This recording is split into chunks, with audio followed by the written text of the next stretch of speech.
Hello, आज हम लोग पढ़ेंगे बहुत ही इम्पोर्टेंट चैप्टर आईवी फ्लूइड के बारे में।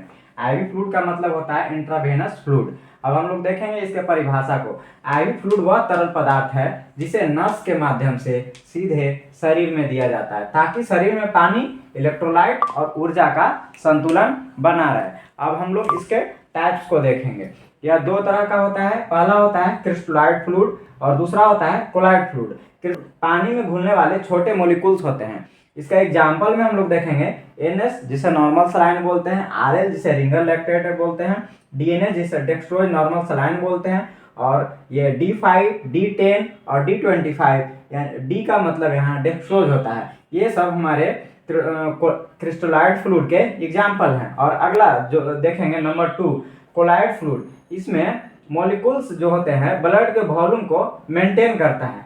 और इसके एग्जाम्पल में हम लोग देखेंगे mannitol, albumin, packed red volume cell जिसे पीआरबीसी के नाम से भी जानते हैं, फ्रेश फ्रोजन प्लाज्मा जिसे एफएफपी के नाम से एफएफपी भी बोलते हैं। और अगला है एक सिंथेटिक कोलाइड होता है जिसे डेक्सट्रन बोलते हैं।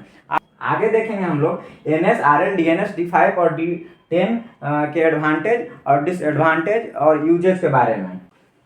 अब हम लोग देखेंगे नॉर्मल सलाइन के बारे में। तो नॉर्मल सलाइन में कंपोजिशन देखेंगे सबसे पहले।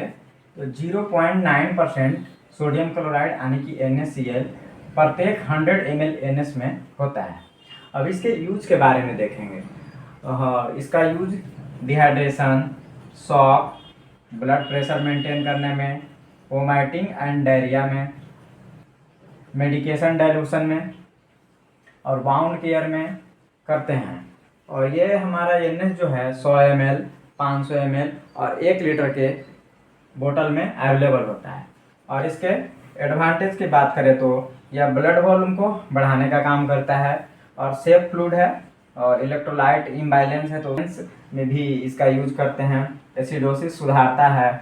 और डिसएडवांटेज में हम लोग देखेंगे किडनी फेल्यूर पेशेंट में सावधानी बरतनी होती है। NS का इस्तेमाल कम करते हैं क्योंकि अगर किडनी खराब होता है तो शरीर से पानी नहीं निकल पाता है। और हम लोग ज़्यादा पानी देंगे तो क्या होगा, शरीर फूलने लगेगा और छाती में पानी भर सकता है। अगला देखेंगे एसिडोसिस हो सकता है। और तीसरा, ज़्यादा देने से फ्लूइड ओवरलोड हो सकता है। उसके बाद नंबर 2 में देखेंगे RL यानी कि रिंगर लैक्टेट। तो प्रत्येक 1000 ml में कंपोजिशन देखेंगे कि इसमें सोडियम क्लोराइड, लैक्टेट, पोटेशियम और कैल्शियम कितना होता है।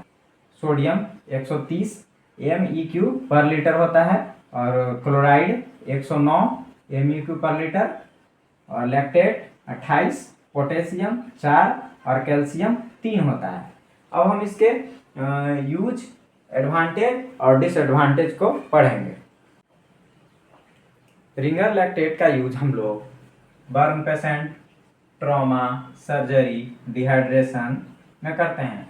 अब हम लोग आगे देखेंगे एडवांटेज। इसमें क्या होता है, इलेक्ट्रोलाइट बैलेंस मेंटेन करता है, एसिडोसिस सुधारता है। और डिसएडवांटेज में देखेंगे किडनी फेलियर पेशेंट में और लीवर डिजीज वाले पेशेंट में नहीं देते हैं।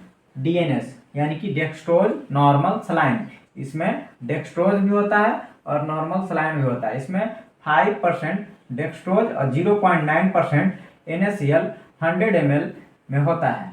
इसका यूज का बात करें तो एनर्जी सप्लाई के लिए यूज करते हैं, डिहाइड्रेशन के लिए भी यूज करते हैं, अगर कोई पेशेंट वीक है तो उसके लिए भी यूज करते हैं। हाइपोग्लाइसेमिक यानी कि हाइपोग्लाइसेमिया में यानी कि जिसका RBS मान लो शुगर कम है, उस पेशेंट के लिए भी इसका यूज करते हैं। एडवांटेज में हम लोग देखेंगे फ्लूइड, यह फ्लूइड का भी काम करता है, साथ में एनर्जी भी देता है। और डिसएडवांटेज में देखेंगे डायबिटीज पेशेंट में शुगर बढ़ा देता है, इसलिए इसे नहीं देते हैं। अब हम लोग देखेंगे D5, D10 और D25 फ्लूइड के बारे में। D का मतलब यहाँ डेक्सट्रोज होता है और 5%, 10% और 20% के यूज में हम लोग देखेंगे।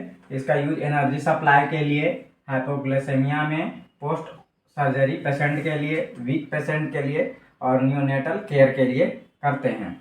और एडवांटेज का बात करें तो फ्लूइड प्लस एनर्जी दोनों देता है। और डिसएडवांटेज देखना है डिसएडवांटेज में देखेंगे, डायबिटीज पेशेंट में शुगर बढ़ा देता है, इसलिए डायबिटीज पेशेंट को नहीं देना चाहिए। और फास्ट देने से ग्लूकोज लेवल बढ़ता है, वेन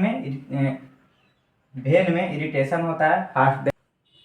नंबर 2 में देखेंगे कोलाइड फ्लूइड, इसमें आता है पहला हम लोग देखेंगे मेनिटॉल।